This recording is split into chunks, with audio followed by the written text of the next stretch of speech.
जय श्री कृष्णा दोस्तों, आपका हमारे चैनल पर स्वागत है। जब कोई दिल को ठेस पहुंचाए तो अपनी ऊर्जा जवाब देने में बर्बाद न करें। खामोशी अपनाएं और समय को अपना काम करने दें, क्योंकि आपकी चुप्पी ही आपका सबसे गहरा जवाब बन जाएगी। असली ताकत शोर मचाने में नहीं, बल्कि मन की शांति में छिपी है। जैसे गर्म लोहा ठंडा होकर ही फौलाद बनता है, वैसे ही इंसान भी शांत रहकर ही अंदर से मजबूत बनता है। अगर जिंदगी आपसे कुछ छीन ले तो इसे सजा न समझे। क्या पता कुदरत ने आपके हाथ इसलिए खाली किए हों ताकि वो उन्हें पहले से भी ज्यादा कीमती तोहफे से भर सके। आपके काम का मूल्यांकन उसके नतीजे से नहीं, बल्कि आपकी नीयत से होता है। एक पवित्र इरादे से किया गया काम हमेशा सही होता है, भले ही उसका परिणाम कुछ भी हो।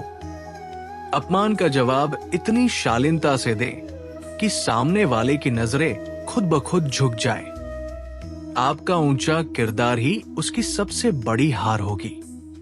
जीवन में कुछ रास्ते ऐसे भी आते हैं जहां आपको अकेले चलना पड़ता है।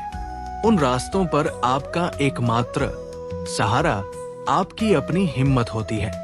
यही वो पल है जहां आप खुद को खोजते हैं। सच्चा दोस्त वो नहीं जो आपकी भीड़ में शामिल हो, बल्कि वो है जो तब आपके साथ खड़ा हो जब पूरी दुनिया आपके खिलाफ हो। इंसान के अंदर की अच्छाई एक ऐसी लौ है जिसे दुनिया की हवाएं कुछ देर के लिए छिपा तो सकती है, पर हमेशा के लिए बुझा नहीं सकती। सत्य अंधेरे में एक रोशनी की तरह है, ये छिप नहीं सकता। इसलिए हमेशा सच्चाई का दामन थामे रहें, क्योंकि यही आपको सही मार्ग दिखाएगी।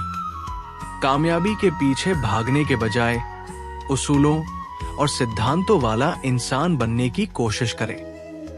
सफलता तो खुद ब खुद उस व्यक्ति के कदम चूमती है जिसका चरित्र मजबूत हो।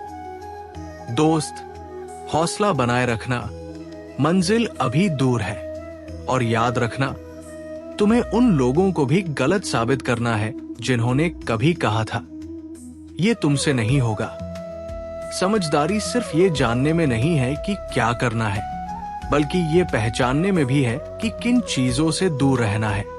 साध संगत जी, ये एक सत्संगी की सच्ची कहानी है जो उसने मुझे इसलिए सुनाई ताकि मैं इसे आप सब तक पहुंचा सकूं।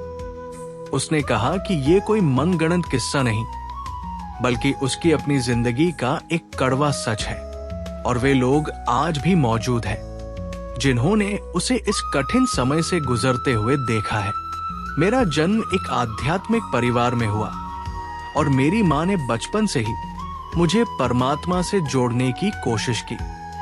वो हर रोज ध्यान भजन में बैठती थी और मुझसे भी कहती थी कि दिन में चाहे कितना भी व्यस्त रहो, कुछ समय उस मालिक की याद के लिए जरूर निकालना।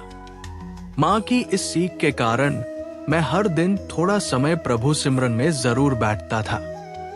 जैसे जैसे समय बीता, जिंदगी ने करवट ली।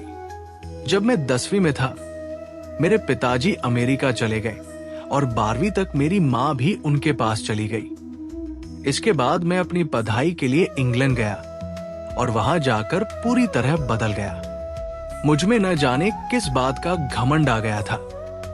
वहां मुझे अच्छी नौकरी भी मिल गई और मैं खूब पैसा कमाने लगा। माँ अक्सर फोन पर कहती थी कि अपनी कमाई का 10वां हिस्सा गुरु घर के लिए निकालना, पर मैं उनकी बात को टाल देता या मजाक में कहता, माँ, मैं एक ही बार में उस मालिक का सारा हिसाब चुका दूंगा। मैं धीरे धीरे भक्ति भाव से दूर और अहंकारी होता जा रहा था। इसके बाद मेरी माँ ने अमेरिका में ही एक लड़की से मेरा रिश्ता तय कर दिया। मैं सगाई के लिए भारत आया और फिर वापस इंग्लैंड चला गया। लौटते ही मेरी तबीयत खराब होने लगी। मुझे एक ऐसी बीमारी हो गई थी जिसमें हर 15 से 20 मिनट में खून वाला शौचालय आता था। मैं दिन ब दिन कमजोर होता गया और मेरे शरीर में खून की भारी कमी हो गई। वीजा की वजह से मेरे माता पिता भी मेरे पास नहीं आ सकते थे और उनकी सारी जमा पूंजी मेरे इलाज में खर्च हो गई। मुझे ऐसा लगता था जैसे परमात्मा मुझसे मेरी भक्ति से दूरी का हिसाब ले रहा हो। उस मुश्किल घड़ी में इंग्लैंड में मेरे रिश्तेदारों ने मेरी बहुत देखभाल की, जिसे देखकर लगता था कि मालिक ही उनके रूप में मेरी मदद कर रहा है। जब मेरी मंगेतर को मेरी बीमारी का पता चला तो मैंने उसे अपनी जिंदगी में आगे बढ़ने के लिए कहा, लेकिन उसने जवाब दिया, अगर ये बीमारी हमें शादी के बाद होती तो क्या होता? ये सुनकर मेरे चेहरे पर एक मुस्कान आ गई। हमारी शादी तय हो गई, पर मेरे लिए 20 मिनट भी बैठना मुश्किल था। मैंने मालिक से अरदास की कि वो मेरी लाज रखे, और सचमुच उसने मुझे शक्ति दी और शादी संपन्न हो गई। लेकिन मुझे इस बात का बहुत दुख था कि मेरे माता पिता इस शादी में शामिल नहीं हो पाए। शादी के कुछ समय बाद मैं इंग्लैंड में था और मेरी पत्नी अमेरिका में। मेरे माता पिता को भी अमेरिकी नागरिकता मिल गई थी और मैं भी वहां जाने की तैयारी कर रहा था। तभी एक दिन मुझे दूतावास से बुलाया गया। वहां मुझे पता चला कि मेरी पत्नी ने तलाक के लिए अर्जी दी है।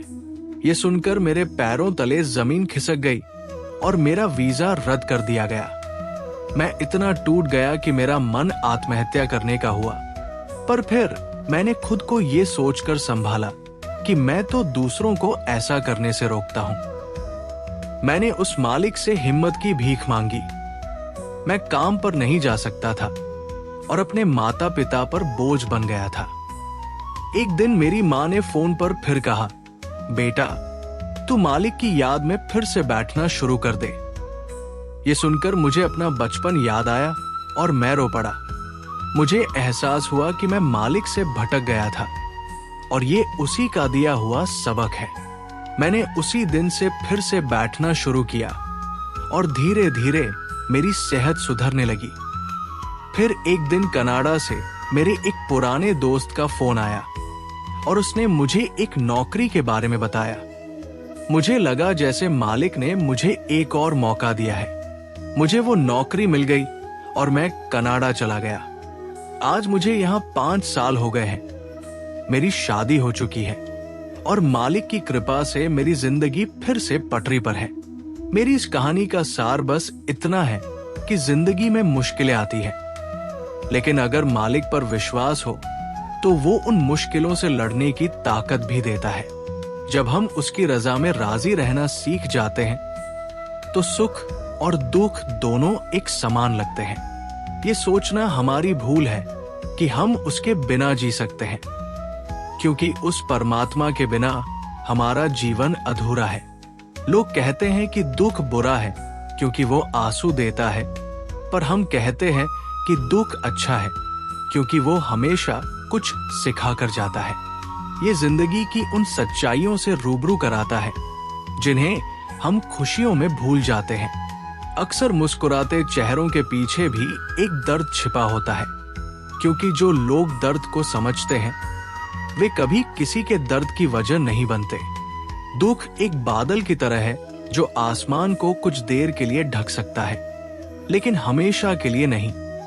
सुख का सूरज फिर से जरूर निकलेगा। हर तूफान के बाद शांति आती ही है। ये वो समय है जब इंसान अपनी भीतरी शक्ति को पहचानता है। दुख एक अस्थायी एहसास है, लेकिन उससे मिली सीख और खुशी एक स्थायी अनुभव बन सकती है। अपने दर्द को बाहर निकालने के लिए किसी अपने से बात करें, चाहे तो लिखें, चित्र बनाएं या संगीत सुने। खुद का ध्यान रखें और अगर हो सके तो दूसरों की मदद करें। इससे आपको भी बेहतर महसूस होगा। याद रखें, दुनिया में ऐसा कोई नहीं है जो कभी दुखी न हुआ हो। ये एक स्वाभाविक मानवीय भावना है जो समय के साथ हल्की हो जाती है।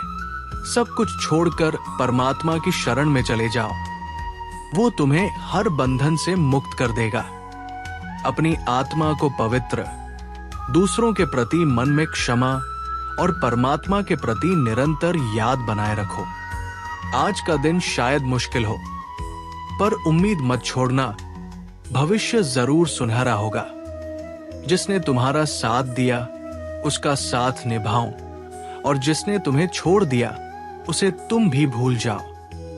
रिश्ते बड़ी बड़ी बातों से नहीं, बल्कि एक दूसरे की भावनाओं को समझने से गहरे होते हैं। किसी भी स्थिति में अपना आपा न खोए। क्रोध करने के बजाय मन को शांत रखें, विचार करें और फिर निर्णय लें। आवाज से आवाज नहीं, बल्कि खामोशी से बड़े बड़े शोर शांत हो जाते हैं। याद रखें, जो रास्ता ईश्वर ने आपके लिए खोला है उसे कोई बंद नहीं कर सकता। उस पर भरोसा रखें, क्योंकि उसने आपके लिए आपकी सोच से भी बेहतर सोच रखा है। गीता में श्री कृष्ण ने कहा है कि प्रेम का अर्थ किसी को हासिल करना नहीं, बल्कि उसमें खुद को विलीन कर देना है। सच्चा प्रेम त्याग और समर्पण से ही मिलता है। किसी से भी हद से ज्यादा लगाव दुखदाई होता है, क्योंकि लगाव से उम्मीदें पैदा होती हैं और उम्मीदों का टूटना ही दर्द का कारण बनता है। श्री कृष्ण कहते हैं कि सफलता के साथ विनम्रता का होना बहुत जरूरी है, वरना वो सफलता बेकार है। हमें अपने जीवन के बड़े फैसले खुद लेने चाहिए, ताकि भविष्य में कोई अफसोस न रहे। महान लक्ष्य केवल निरंतर अनुशासन और कठोर परिश्रम से ही हासिल किए जा सकते हैं। मन में संदेह रखने वाला व्यक्ति कभी सफल नहीं होता। सफलता के लिए दृढ़ विश्वास जरूरी है। भगवान कृष्ण हमें विश्वास दिलाते हैं, मैं हर पल तुम्हारे साथ हूं, चाहे तुम कुछ भी कर रहे हो। मेरी दृष्टि हमेशा तुम पर रहती है। उनके लिए कोई छोटा बड़ा या अमीर गरीब नहीं है।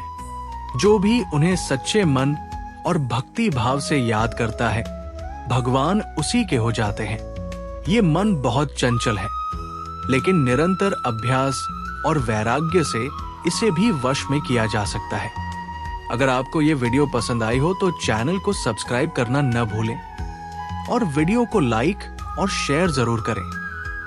मिलते हैं अगली वीडियो में। तब तक के लिए अपना ख्याल रखें, खुश रहें और प्रेरित रहें। जय श्री कृष्णा।